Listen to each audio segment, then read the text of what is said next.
आणि असं वक्तव्य त्यांच्यासारख्या बालिश बुद्धी व्यक्तीने करणं म्हणजे आम्हाला हास्यास्पद आहे.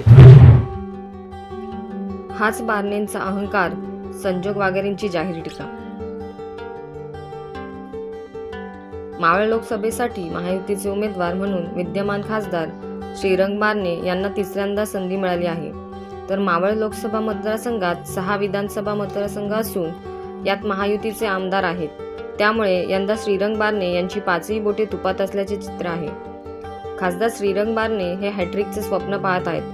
तर आपणच पुढील खासदार अशा आविर्भावात असल्याचे ते दिसत आहेत. याचे जिवंत उदाहरण म्हणजे नुकतेच पिंपरी चिंचवड येथे झालेल्या एका पत्रकार परिषदेत बोलताना समोर कोण उमेदवार आहे मला माहीत नाही असे बारणे म्हणाले.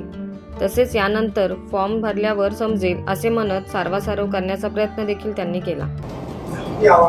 मला नाही माहिती कोण आहे समोर, मला माहिती नाही. फॉर्म भरल्यानंतर बघा, फॉर्म भरला, माझा बोलण्याचा गैरअर्थ काढू नका. फॉर्म भरल्यानंतर कोण समोर उमेदवार आहे ते समजेल, म्हणजे मला आता माहिती नाही कोण समोर आहे. दरम्यान 2019 मध्ये झालेल्या निवडणुकीत देखील पार्थ पवार कोण असे बारणे म्हणाले होते. तेव्हा बारणे यांच्या या वक्तव्याचा महाविकास आघाडीचे उमेदवार संजोग वागेरे यांनी हाच बारणेंचा अहंकार, रावणाची देखील लंका जळाली होती असे म्हणत खरमरीत समाचार घेतला आहे.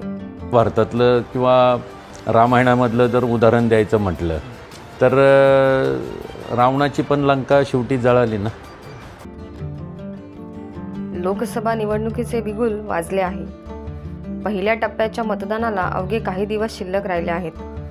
मावळ मतदारसंघात देखील प्रचाराच्या फैरी झडतील. मात्र बारणेंना यावेळी मतदार स्वीकारतील का हे पाहणं महत्त्वाचं ठरणार आहे. Bureau report, news 46 Raigad, Khopoli.